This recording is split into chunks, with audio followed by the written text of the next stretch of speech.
चीन ने तिब्बत में अपनी एक पनबिजली परियोजना के लिए ब्रह्मपुत्र की एक सहायक नदी का पानी रोक दिया है।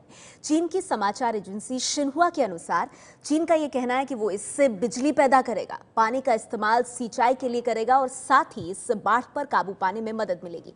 लेकिन भारत और बांग्लादेश को इससे दिक्कत हो सकती है, क्योंकि इससे उनके इलाके में रहने वाले लाखों लोगों का पानी रुक सकता है। चीन से निकलकर ब्रह्मपुत्र नदी भारत के पूर्वोत्तर राज्यों अरुणाचल प्रदेश और असम से होती हुई बांग्लादेश तक जाती है। शिन्हुआ के मुताबिक चीन ने इस पनबिजली परियोजना पर साल 2014 में काम शुरू किया था, जिसे साल 2019 तक पूरा करना है। लेकिन सवाल ये उठ रहा है कि ब्रह्मपुत्र की सहायक नदी का जिस तरह से चीन ने पानी रोका है हाइड्रो प्रोजेक्ट के लिए, क्या वो पाकिस्तान के साथ दोस्ती निभाने का चीन का एक तरीका है, जिससे भारत के लिए रोड़े अटका रहा है चीन? आपको बता दें, जिस तरह से ब्रह्मपुत्र की सहायक नदी का पानी रोका गया है, उससे असम और अरुणाचल सहित पूर्वोत्तर के राज्यों को पानी की दिक्कत हो सकती है। तिब्बत में अपनी एक पनबिजली परियोजना के लिए ब्रह्मपुत्र की सहायक नदी का पानी चीन ने रोक दिया है। चीन का यह दावा है कि इस पानी का इस्तेमाल सिंचाई और बिजली पैदा करने के लिए होगा और इस वजह से अपने हाइड्रो प्रोजेक्ट के लिए उसने इस पानी को रोक दिया। भारत में पूर्वोत्तर के राज्य और खासतौर पर आपको बता दें, असम और अरुणाचल प्रदेश इस फैसले से प्रभावित होंगे। यहां पानी की कमी हो सकती है। ब्रह्मपुत्र नदी भारत में पूर्वोत्तर के इलाकों से होती हुई बांग्लादेश तक जाती है, यानी भारत और बांग्लादेश दोनों को इससे परेशानी हो सकती है। सवाल ये उठ रहे हैं कि हाल फिलहाल भारत और पाकिस्तान के बीच जिस तरह का तनाव है, क्या पाकिस्तान के प्रेम में एक तरह से अंधा होकर चीन ने ये चाल चली है और चीन का इस्तेमाल करते हुए क्या पाकिस्तान अपनी बेकार हरकतों से, अपनी नापाक हरकतों से बाज नहीं आ रहा है?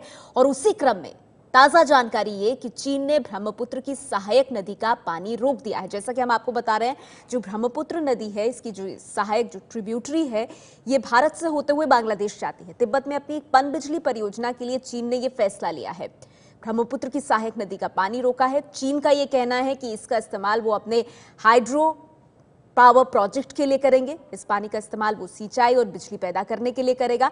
अब ब्रह्मपुत्र की अगर सहायक नदी का पानी रोक दिया जाता है तो इससे भारत के जो पूर्वोत्तर राज्य हैं वहां पानी की समस्या हो सकती है। एबीपी न्यूज संवाददाता आशीष कुमार सिंह हमारे साथ जुड़ गए।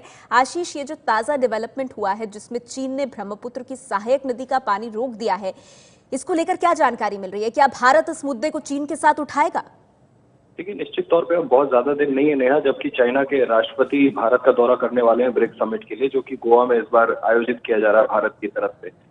जो हमें सूत्रों से जानकारी है उसके मुताबिक भारत इस फैसले से जरूर भारत को ठेस पहुंची है। हालांकि भारत ने अभी तक कोई प्रतिक्रिया दी नहीं है। आपको याद होगा, सरताज अजीज ने कुछ दिनों पहले इस बात की धमकी दी थी कि भारत अगर अपने पोजीशन को सख्त करता है तो चाइना ब्रह्मपुत्र को अपने एंड पे रोक सकता है, और आखिरकार वही किया। एक दिन पहले मसूद अजहर की जो वीटो का पावर है चाइना ने उसको यूएन में एक्सटेंड कर दिया, और साथ ही ब्रह्मपुत्र के एक ट्रिब्यूटरी को तिब्बत में रोक दिया गया है, और ये बहाना दिया गया है कि वहां चाइना एक बांध बनाना चाहता है।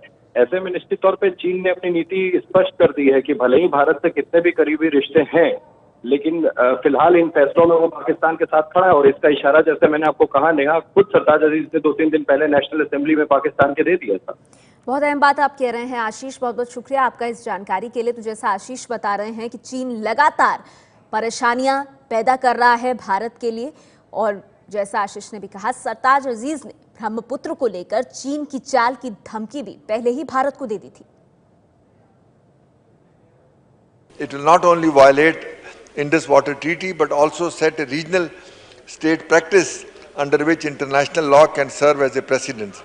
It will provide China, for example, a justification to consider suspension of waters of the Brahmaputra river.